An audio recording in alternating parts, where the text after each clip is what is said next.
tozana physique, tozapena chimie. Na français bakomaka yango physique, et puis en français bakomaka chimie. Sikoyo ezali kaka eloko moko, même chimie eza nango kaka physique, kasi awa tokokabola yango po tomona eloko nini toni toloba. Tozali na kobongwama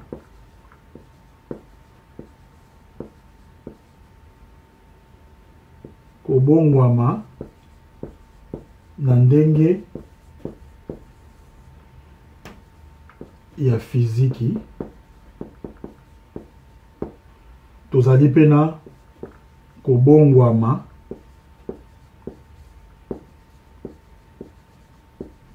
na ndenge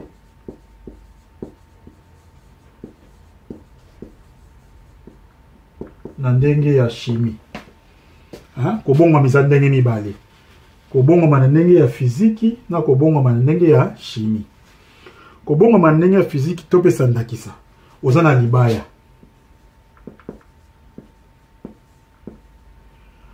ebukani na biteni mibale.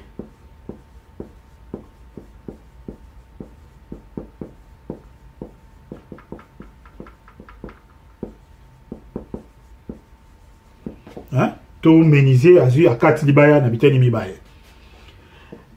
Ça veut dire que libaya ezaki moko ekomi mibale, ebongwami. Ebongwami ezaki moko ekomi mibale. Kasi ezaka libaya. Ata ebukani kasi ezaka libaya. Sikoyo soki tozwi libaya, totumbi yango,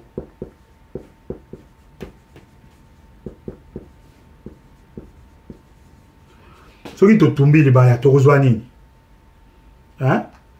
Bolo bana soki totumbi libaya tokozwa nini? Tokozwa makala na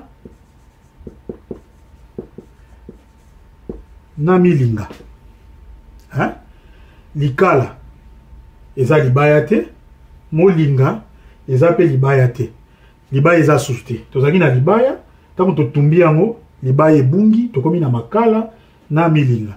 Oyo tokobenga yango eza kobongwama na ndenge ya chimie. Nzoka nde libaya oyo ebukani eza kobongwama na ndenge ya physique. Donc kobongwama na ndenge ya physique eloko ebongwami elongi. Tozomona ngo kaka ebongwani elongi, kasi na kati nango ebongwani te, tikali kaka ndenge ezalaka. Nzoka nde kobongwana ya chimie ebongwani penza elongwe ndenge ezalaki ekomi eloko mosusu. Nde tomonaki esani ebongolani. Nde tomona na motinda kotumba libaya eza lokola mopepe na libaya na moto wana ebongolani ebimisi makala na milinga. Wana tomona na sima. Donc kobongwama na ndenge ya chimie eza boye. Topesa ndakisa mosusu, soko oza na mai, otie mai na moto, nde tomonaki mai ekomokende milinga.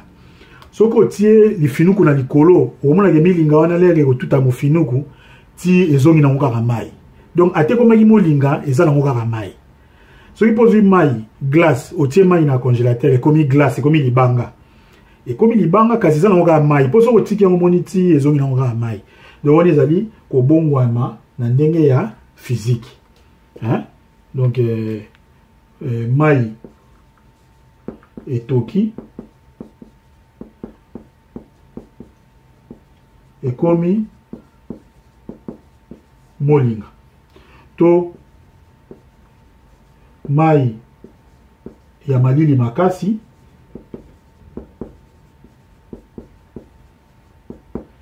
ekomi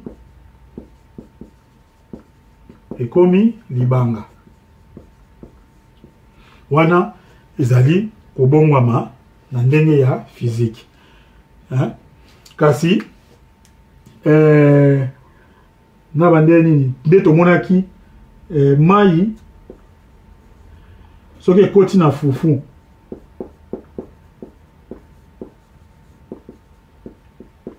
ebongwami.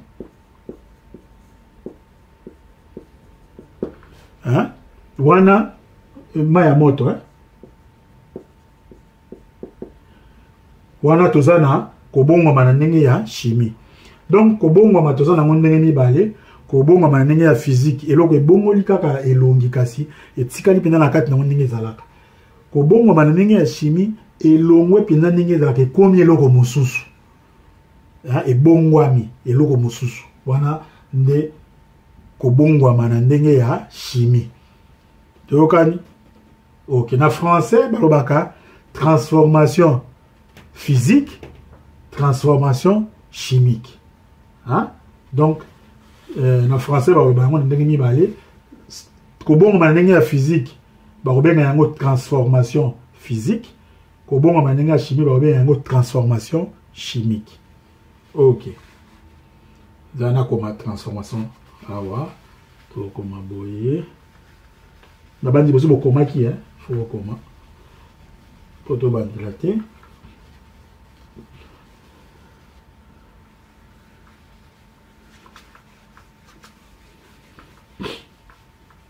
Mais bino na bakaye bo bandela susu kokoma kobongwa na ndenge ya physique.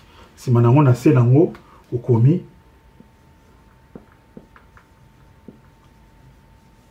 transformation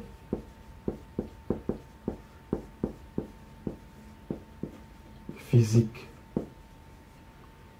Où est la S? Awa okomi zéro.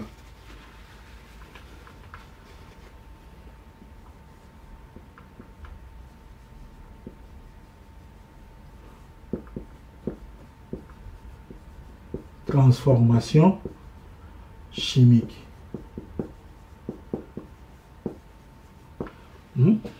Donc na matière na chimie nde to puna to manumuna bakobonga mosusu banozala bakobonga ma physique ndenge physique bakobonga mosusu banozala kobonga ma ndenge ya chimie. Toyokani? OK. Allez.